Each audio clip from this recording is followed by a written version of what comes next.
Hey there, everybody. Pete Pardo here from Sea of Tranquility. Welcome to a very special edition, a non-Wednesday edition of What's Hot with Sea of Tranquility. It's a non-Wednesday show because we're talking about the new Iron Maiden CD, Senjutsu. All right. I actually got this a little later than I thought I would, so I've actually had 24 hours to digest this. Yes, I've listened to this like 4 times already since I got it late yesterday afternoon. Didn't get it in time to fit it in on Wednesday yesterday, obviously, so I listened to it twice last night, and I've listened to it twice, going on a third listen this morning. So I think I've got a pretty good handle of it. So I wanted to get this review up sooner rather than later because I know a lot of people have been asking. So Senjutsu, the latest double album from Iron Maiden. Okay, obviously there's the back, there's the front. Interestingly enough, kind of cool artwork here. No track listing on the back, which is kind of interesting. All right, but the artwork is pretty spectacular all the way around. There's the CDs there. Let's take a look at the booklet. All right, there you go. No pictures of the band, interestingly enough, right? But some cool artwork nonetheless.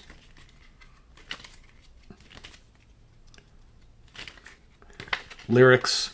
It's a pretty lengthy album, and lyrically there's a lot going on here. So of course you got Mark Wilkinson doing the artwork here, and of course this is Bruce Dickinson, Dave Murray, Adrian Smith, Yannick Gers, Steve Harris, and Nico McBrain. Okay, the lineup of Maiden that has been carrying on for quite some time, and this is the latest in a series of post Bruce Dickinson coming back, and Adrian Smith for that matter, coming back to the band, starting with Brave New World. Going forward, we've got a whole bunch of these so far. So what are my thoughts? I'm actually going to go through a track-by-track analysis here, but so far my thoughts are it's about an 81-minute double album. Did it need to be a double album? Probably not. As I will discuss as we go through the tracks, I think they could have shaved off a minute here, a minute there, 2 minutes here, 2 minutes there throughout a couple of these songs.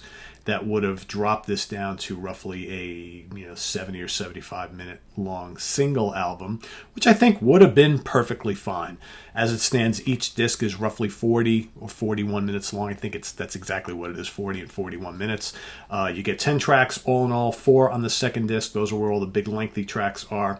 First disc is kind of the shorter stuff. Kind of reminds me of the Neil Morse Band situation that we talked about yesterday, their new album. Also, the first disc is the shorter, more accessible songs, whereas the second disc are all the big epics. Well, the 2 main epics here, you get 4, not quite as long, but still by Iron Maiden standards, kind of the norm of what they've been doing.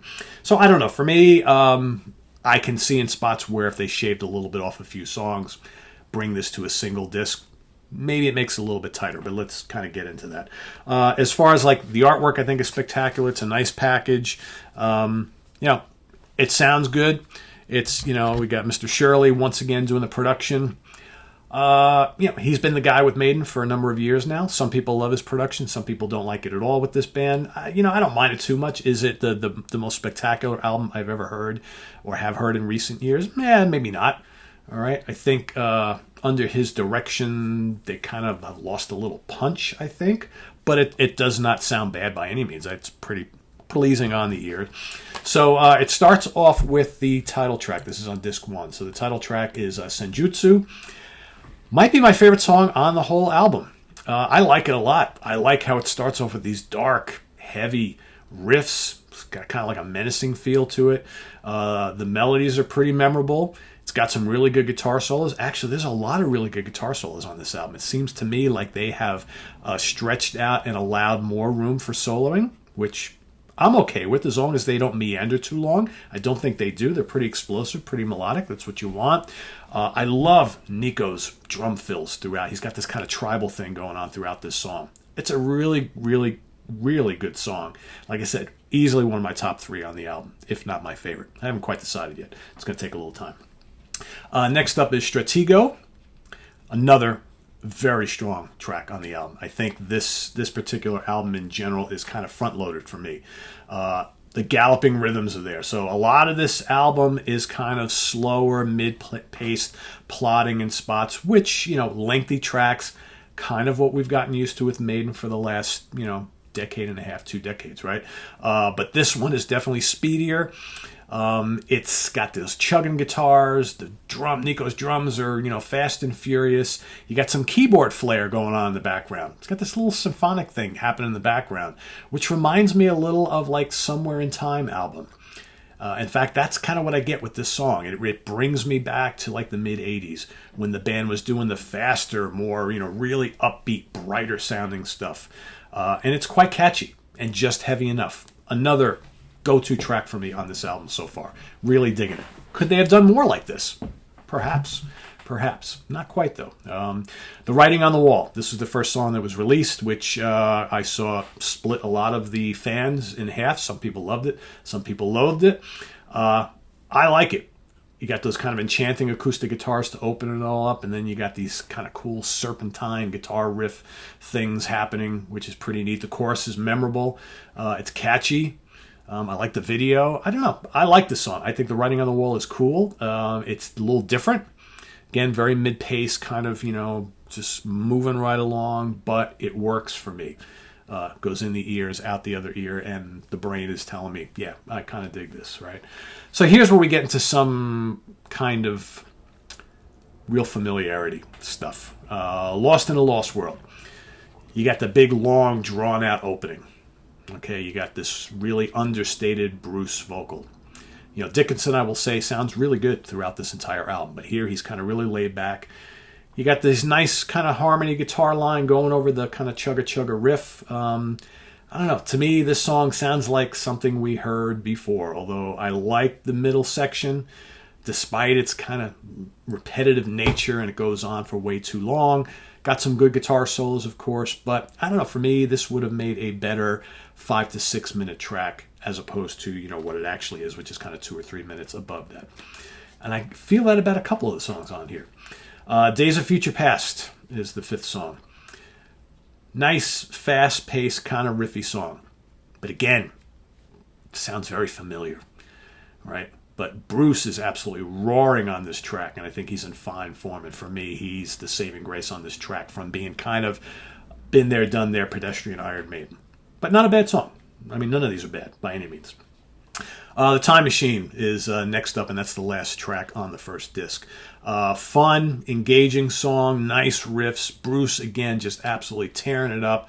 Wild guitar solos. You got Steve Harris and Nico really digging deep.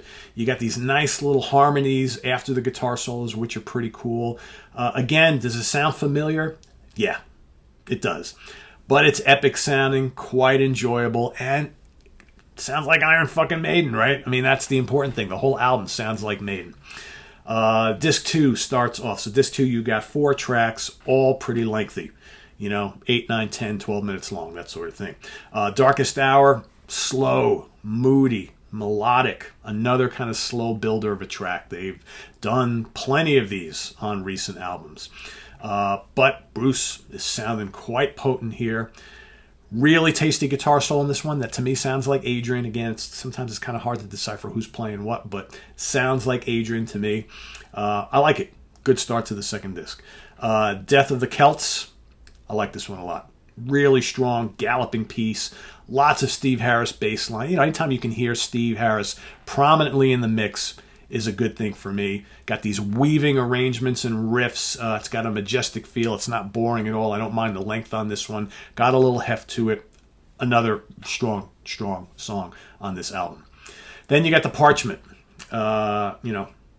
Again, starts off kind of soft, mysterious, slowly building to another angular, almost like Middle Eastern riff or Middle Eastern motif. The pace is pretty similar throughout the whole song. It's pleasing to the ear. I don't mind it. Nice little use of keyboards in the background, adding some atmosphere. It adds like this kind of ominous feel, right? But for some, I know this is going to be too long. The track is going to be too long. And But I don't really mind the plotting nature of this one. I think it's got some good stuff going on. The three guitar players are weaving some cool melody guitar lines, especially later in the piece. You got more tasty guitar solos. The last minute of the track is pretty thrilling. It's got this nice heavy piece, this like unison thing going on, and then it kind of goes out kind of quietly, exactly how it came in. Another example of, could you tell the same story with 2 or 3 minutes less? Perhaps. I don't know. Hell on Earth is the last track. Another lengthy journey from the guys. Similar dum-da-da-dum-da-da-dum-da-da-dum riff rhythm thing. I mean, that's Maiden, right? But the guitar harmonies are quite nice, quite pleasing on the ears. Bruce, again, just singing up a storm. Like, he's doing a fantastic job on this album. I like the explosive Murray and Gurr's guitar solos. Pretty sure it's them later in the track. Then you got this lengthy atmospheric thing, with doom, doom, doom, doom, with Harris kind of floating over the top, which is cool, I guess. But, could you have chopped off? Could 6 minutes have done and told the story in the same way that, or maybe better than the 10 plus that we got? Perhaps. I don't know. It's hard to say. I think that they add, Maiden has been doing this for a while. That's the difference between what they do in the modern day as opposed to the 80s. They add all these accoutrements to make all these songs have this like epic feel, which for some people works. Other people, it does not. I don't mind it. But for me, I think this album in general is probably, 10 minutes, maybe 15, a little too long. But I like it. Is it a perfect album? No, it's not a perfect album. And I will, bring up something that a lot of people talk about, that, will Maiden have turned into a prog band, or they're a prog metal band? You're never going to mistake modern day Iron Maiden for Dream Theater or Symphony X or Vanden Plas or Fate's Warning or Redemption or, any of those kind of bands. They're a heavy metal band. They're a traditional heavy metal band who add atmospheric and epic elements to broaden the scope of their songwriting. This isn't really prog metal to me. It's not really proggy. Long songs don't always mean prog. Is it, a little more adventurous than their old stuff? I don't know. Their old music is pretty intricate. And even though without all the lengthy tracks, very dense, intricate arrangements, which they still have here. But at times they have opted, instead of the frantic and, nature of the earlier material, for more expansive stuff. It doesn't necessarily mean they're a prog band or a prog metal band now. But what it is really good. I mean, I love all of the Maiden albums that have come out, Brave New World and Post, to varying degrees, right? I don't dislike any of them. There's lots to love on all of them. Sure, do some of them have some tracks that I'm less interested in? Yeah, absolutely. Same thing with here. But I can honestly say, after having like 2 days with this and listening to it pretty exclusively, 4 times back to back to back over the span of 24 hours, I like it. Is this a 5-star classic? No. Is it a 4 out of 5? Near classic? I don't even know if I'd go that far. 3.5 out of 4 stars? Yeah, I'd give it that. It is Iron Maiden, after all. And I think, again, it's not something that you can fully judge after 4 spins. Maybe after 10 or 15 or 20, it'll all, really come to fruition on whether this is a truly, really strong, great album, or just another in a line of very solid Iron Maiden releases. I mean, we know where they are now, today. In 2021, we knew where they were in 2015 and 2010. This is the kind of the direction they've been going in. They're staying right in that lane. They're doing what they do, and they're doing it well.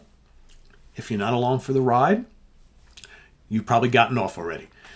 There's a lot of people I know who continue to listen to and buy all of these Maiden albums over the last 20 some odd years and dissect them, to the nth degree, complain about them, rejoice about them. They're one of those bands. They're one of the most they're one of the bands that I think the fan base looks under every little thing they do under a microscope more than any other band. I think Dream Theater and Iron Maiden are the two bands that, for me, each of their fan bases, are so, every release is so put under the microscope. I've never seen anything like it, any other band.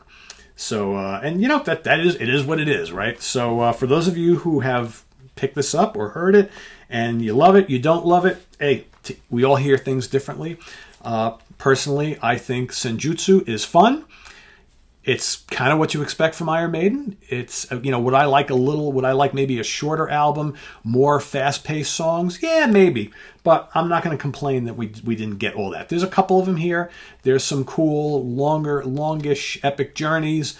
For my money, I think the first three songs are my favorites. I think Senjutsu, the title track, Stratego, and The Writing on the Wall are my favorites so far. But I also really like, Death of the Celts, I think is really cool. Darkest Hour is really cool. And, I do want to talk a little bit about, too, before I let you go, who the songwriting team's here. So what's interesting is the title track is Adrian Smith and Steve Harris co-writing that one. I noticed you'll see in a second. So there's that. So Stratego, we've got Yannick Gers and Steve Harris. Okay. On The Writing on the Wall, we've got Adrian Smith and Bruce Dickinson. Okay. On Lost in a Lost World, that's all Steve Harris. On Days of Future Past, Adrian Smith, Bruce Dickinson. Okay. On The Time Machine, Yannick Gers and Steve Harris. And then you've got Darkest Hour is Adrian Smith, Bruce Dickinson. So that seems to me to be the one pairing that works the most here. And then you've got Death of the Celts is all Harris. You've got The Parchment, all Harris. And then you've got Hell on Earth, all Harris. So the last three tracks, the lengthiest tracks on the album, are all Steve Harris. So as we've seen in recent memory, he seems to be the guy who's really pushing for these longer tracks based on that and what we've seen on past albums. And I think based on what I really like, anything that Adrian Smith has kind of touched on here, I really seem to get into first and foremost. But I kind of like this Yannick Gers, Steve Harris combination. I think that's working out pretty well. And, anything that Bruce and Adrian seem to touch works out well, pretty good as well. So, I don't know. So, again, talk to me again in a month, and I'll probably give you a better synopsis. But I think, right now, after 4 really close listens, I like this. I do. I think my expectations were in check, though, because I think I kind of know what to expect from an Iron Maiden album at this point. And we get pretty much what we have been getting. And it's good. It's, really solid to borderline excellent. Is it great? I don't think so. Is it perfect? No, not even close. But is it a highly enjoyable, lengthy Iron Maiden album in 2021? Yeah, it is. But it's still Maiden. And I'm going to get a lot of mileage out of this, as I do about every Iron Maiden release. So there you have it, guys. A little bit about Senjutsu in just under 20 minutes. Thanks for watching. Chime in with your comments and feedback below. What do you think of this new Iron Maiden album? Remember, there's no right or wrong answer here. We all hear these albums differently. So if you love it, if you don't love it, hey, that's okay, right? Either way is good. That's what being a lover of music is all about. So visit us on the web at www.seatranquility.org. We're on Facebook, we're on Twitter, of course, we're here on YouTube all the damn time. Please subscribe if you haven't already, and click on that notification bell so you get alerted every time we post a new video. Thanks for watching, guys. Tune in for the Monsters Den tonight. Tomorrow we've got Martin Popoff and myself back at the Funhouse, and then Sunday is album homework assignment with Bryce from Bryce Talks Metal and Sydney Taylor from the Hudson Valley Squares and Metal from the Inside podcast going head-to-head with their assignment picks. So stay tuned for that and a lot more here on the channel. I am Pete Pardo. Thanks for watching. We'll see you real soon. Bye-bye.